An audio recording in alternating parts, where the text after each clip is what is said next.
warahmatullahi wabarakatuh. Salam Om Swastiastu, Namo Buddhaya, salam kebajikan.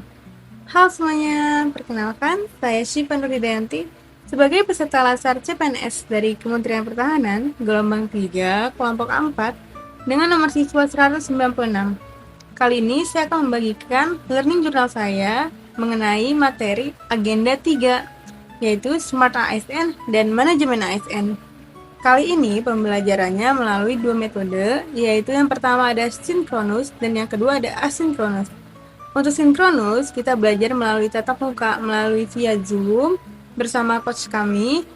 Dan untuk asinkronus, kita belajar melalui mandiri menggunakan modul. Pada sesi sinkronus ini, kami berinteraksi langsung dengan tutor melalui platform video conference. Fokus utamanya adalah pendalaman materi dan diskusi interaktif. Kami membahas bagaimana mekanisme manajemen ASN dilakukan, mulai dari perencanaan hingga perlindungan. Tutor menekankan pentingnya sistem merit agar penempatan jabatan didasarkan pada kualifikasi, kompetensi, dan kinerja secara adil. Diskusi mengenai Smart ASN membuka mata saya bahwa literasi digital bukan sekedar bisa menggunakan gadget, tapi juga tentang etika atau digital ethics, budaya atau digital culture, keamanan atau digital safety, dan kecakapan atau digital skills. Pembelajaran berlangsung dua arah. Analisis kasusnya mengenai pelanggaran kode etik ASN membuat pemahaman kami jauh lebih kontekstual, sesuatu yang menjadi pembuka mata atau kesadaran baru saya selama mempelajari agenda 3, yaitu manajemen ASN dan Smart ASN, berkaitan dengan pergeseran paradigma dari ASN tradisional ke ASN modern. Contohnya, melalui materi Smart ASN, kita disadarkan bahwa literasi digital punya 4 pilar. Yang pertama ada digital skills, yang kedua ada digital culture, yang ketiga ada digital ethics, dan yang keempat ada digital safety. Contohnya, kita mungkin jago pakai aplikasi, itu termasuk skills ya.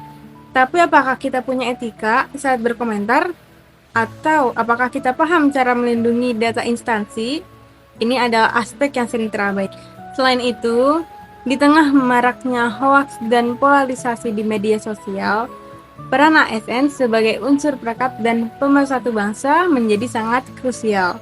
Setiap jempol dan postingan seorang ASN adalah representasi negara. Kita tidak bisa lagi sembarangan beropini negatif di ruang publik digital. Agenda 3 mengajarkan bahwa kita bukan hanya sekrup dalam mesin birokrasi, tetapi agen perubahan.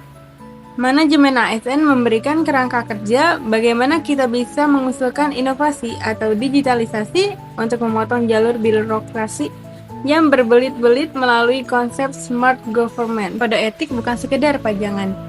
Menyadari bahwa setiap tindakan kita, bahkan di luar jam kantor, diatur oleh kode etik, kedudukan, dan peran kita sebagai ASN melekat 24 jam. Ini menuntut tanggung jawab moral yang lebih besar.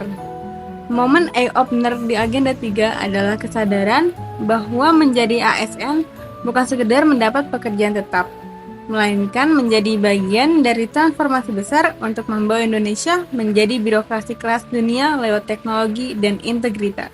Selain itu, yang kedua ada pembelajaran melalui asinkronus. Pembelajaran ini dilakukan secara mandiri, memberikan fleksibilitas bagi saya untuk mendalami modul dan menyelesaikan tugas-tugas yang diberikan oleh coach saya.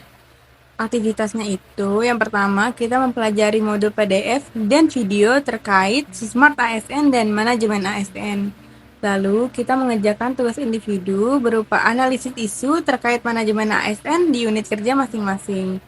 Selain itu, kita juga disuruh untuk mengerjakan tugas kelompok, menganalisis satu isu yang terkait dengan manajemen ASN dan satu isu yang terkait dengan Smart ASN. Saat menganalisis isu di kantor, saya menyadari bahwa masih ada celah dalam penerapan digitalisasi birokrasi yang perlu diperbaiki melalui inisiatif Smart ASN. Kesimpulan dari agenda 3 ini yaitu saya menyadari bahwa menjadi ASN di era modern menuntut adaptabilitas yang tinggi terhadap teknologi tanpa melupakan integritas.